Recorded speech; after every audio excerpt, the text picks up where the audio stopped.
Quais são as 7 disciplinas das artes liberais, o que ela ensina, a sua diferença entre as outras artes? Você sabia que um homem que não domina a própria linguagem não domina sua mente? Você sabia que as dificuldades de comunicação que temos hoje podem ter relação com o nosso pouco desenvolvimento intelectual? Isso porque saber usar a mente da maneira correta nos ajudará a passar por este mundo de uma maneira muito mais consciente e proveitosa. Na Grécia Antiga, por exemplo, um cidadão livre era aquele que dominava a arte de pensar, a lógica e a de se comunicar, a retórica. A formação desses homens era feita através das artes liberais que construíam em quem as estudava capacidades intelectuais extraordinárias. Encontramos resultados dessa formação na literatura, na arquitetura, nas obras de arte e nos pensamentos filosóficos. Se você também gostaria de saber como o estudo das artes liberais tem o poder de desenvolver a sua capacidade de abstração, de concatenar ideias e sua habilidade interpretativa, continue neste vídeo. As artes liberais era composta por 7 disciplinas. As 3 primeiras, gramática, lógica e retórica, que conhecemos como trivium,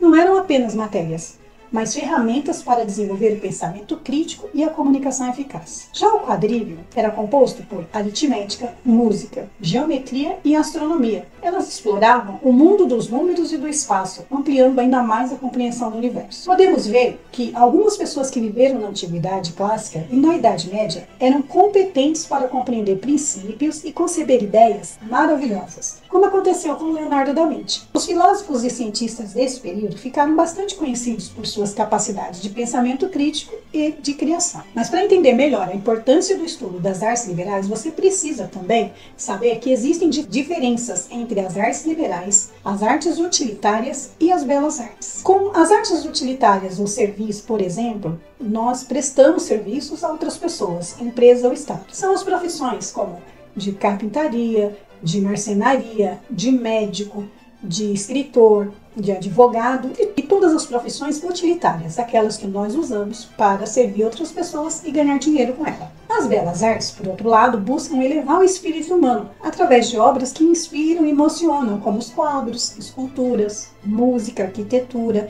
danças, entre outros. Compreendeu a diferença? Cada uma das artes cumpre uma função, ou seja, desempenha um papel em nossas vidas. Quando você faz um curso técnico ou uma graduação, está desenvolvendo as artes utilitárias, pois usará o seu conhecimento para servir outras pessoas. Quando você aprende e aplica algumas das belas artes, além de ser utilitárias, você embeleza o mundo com a sua arte. Mas quando se trata das artes liberais, você está trabalhando no indivíduo, no desenvolvimento pessoal e no seu crescimento. O que torna as artes liberais tão especiais é que elas têm um foco singular no desenvolvimento pessoal. Podemos entender melhor a função delas se conhecermos também um pouquinho mais sobre as 3 classes de bens. A primeira classe de bens são os bens valiosos, aqueles que desejamos e aumentam o nosso próprio valor e que você não encontra no supermercado.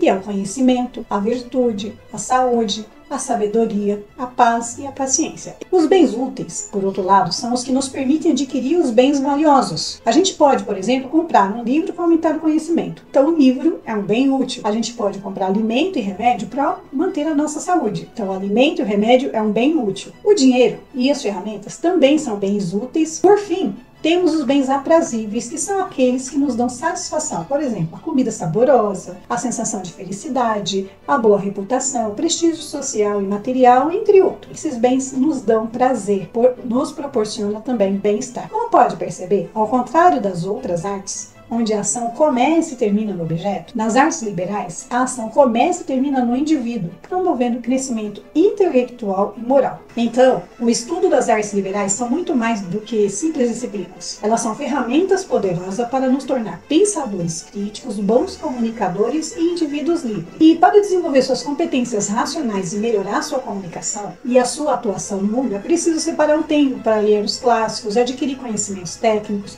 pois é possível dessa maneira, se tornar um indivíduo livre por meio de livros e das comparações. Essas comparações é a comparação com o universo do livro, com o universo do seu mundo. Você vai conseguir filtrar melhor tudo aquilo que acontece à sua volta. Afinal de contas, para ter uma vida livre, precisamos aprender a usar nossas faculdades mentais com todo o seu potencial. Se você quiser saber mais, continue me seguindo.